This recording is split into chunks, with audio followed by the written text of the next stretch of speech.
Hey guys, my name is Geoff Ulrich. Also go by Wave Goodbye on DraftKings and at the Fantasy Grind on Twitter.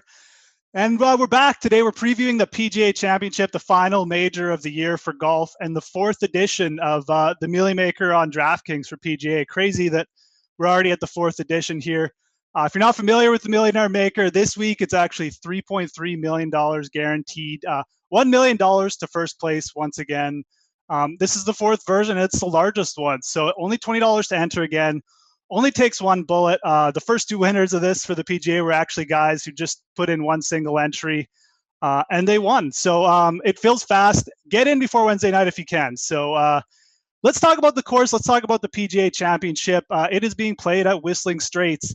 This is a Pete Dye course, par 72. Plays up to 7,700 yards, so quite long, but it can be adjusted. So they won't necessarily play it up to the full length every day. This course is in Kohler, Wisconsin, in some farmland, sort of the heartland of America. And the terrain kind of mimics a little bit of like a traditional Scottish links course. So it looks like a very traditional links course in a lot of ways, and it banks the Lake Michigan. So a lot of the holes are on the banks of Lake Michigan, 8 of the holes actually. And wind can play a strong factor here, just like any links course. So that's going to be a key this week. As far as course setup, there's a lot of long, tough par fours here. Two of the last 4 holes are actually over 500-yard par fours. There's 2 really long par threes here as well, one that can stretch up to almost 250 yards. The last 4 holes here are going to be really, really tough, and you're going to see a lot of lead changes here. There's 2 500-yard par fours, a long par three. So lots is going to happen on Sunday afternoon here. That's something to keep in mind. And there's a lot of sand traps on this course. Over 500, there's actually one hole that has supposedly over 90 bunkers alone. Lots of just little traps laid out. And that's just the nature of this course. There's a lot of little quirks.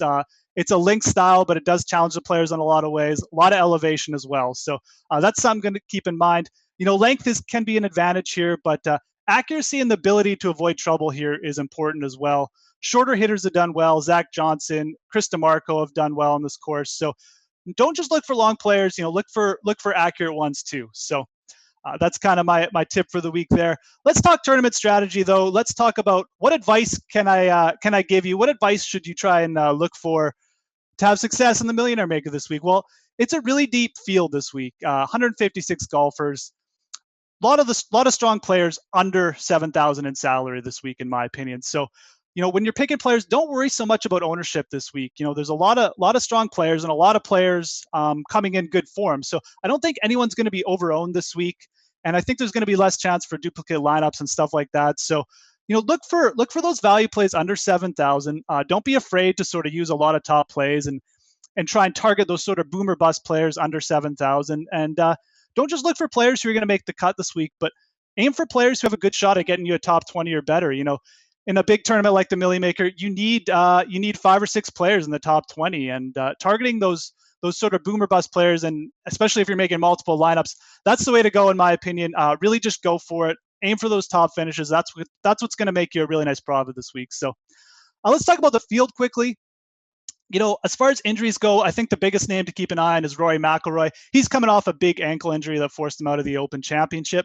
Reports are he's looking good. He played a practice round, and he looks like he's going to play. But, you got to keep an eye on him. He could still pull out this week, especially if his ankle starts giving him problems, on Wednesday afternoon or something like that. So Rory McIlroy going to be a little risky this week, but it looks like he's in. Graham Dillette pulled out at the Canadian Open. He could also drop out. I'd watch out for him. I don't have any other injuries to report on at this time. I think everyone else is good, but you're going to have to check back later in the week, obviously. Always make sure in that you don't want a 0 on your card. Let's talk at studs, though. Let's talk about, which high-priced golfers are really coming into this tournament in good form and who maybe you should be targeting.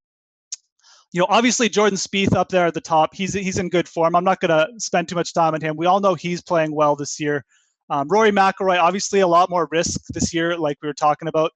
For my money, I really like Jason Day this week. He's long. He was in the mix here in 2010 when the PGA Championship was played on this course. He's got a great short game as well, which is really important this week. Good sand play is important. And he won recently. He won the Canadian Open, and he was 12th last week as well at the Bridgestone. And traditionally, players who have done well the week before have also done well at this event. So I really like Jason Day this week. I also like Bubba Watson. 2 second places now in his last 2 events. He was second last week. Played very well here in 2010, almost won, lost in the playoff to Martin Keimer. He's got a great discount too. His price is actually under 10,000 on DraftKings, which is great. And then a little lower owned, a little less hyped player this week might be Henrik Stenson. He was actually 6th last week, and he's going to be overlooked by a lot of people. And he's a really good links player, really good long iron player, which is going to help him this week. I really like Henrik Stenson as sort of a more GPP pick, more sort of overlooked play this week. Let's talk sleepers, guys. Let's talk about some low-priced, low-owned players that maybe might be able to come through and put up some big fantasy points, bigger than people expect. One guy I'm really going to target this week is Luke Donald. Really good short game. He's done well at other Pete Dye courses as well. Has some really good form recently. He's been trending to something big, it feels like. Played really well at the Open Championship for about 3 rounds. I think people are going to avoid him because he's not a long hitter, and I think that might be a mistake. I really like him for this course, and I could see him doing well this week. Stephen Bowditch at 6,600 has been in really good form recently. He's a really good all-around player. He's a little bit boomer bust. He can blow up, but he's got a really good short game. He makes a lot of birdies when he's on. He can make eagles. He's got good length. I really like Stephen Bowditch for his price this week. And then one other play I'm going to give you under 6,000, Soren Keltsen. 5,700, really good form this week. He's a European Tour regular. He actually won over in Europe recently. He's been in really good form. He played really strong last week on a really tough Bridgestone course, or Firestone course, I should say.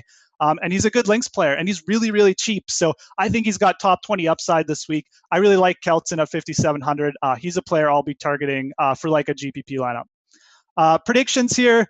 Let's end with some predictions. Who do I think is going to win the tournament?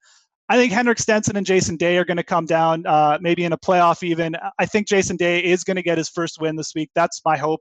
That's my prediction. I do like a player like Stephen Bowditch to get in the top 5 this week. I think he's going to surprise people and be in the mix as well.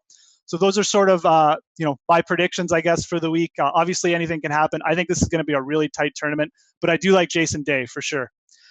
So that's it, guys. That's pretty much the preview show. The PGA Championship starts on Thursday. Get in that Millie Maker soon because it does feel quick. Make sure to keep checking out DKTV as well. Subscribe to us. We're always throwing out DFS strategies and tips. And there's always advice from some great fantasy players, coming up. So good luck this weekend. Thanks a lot, guys, and talk to you later.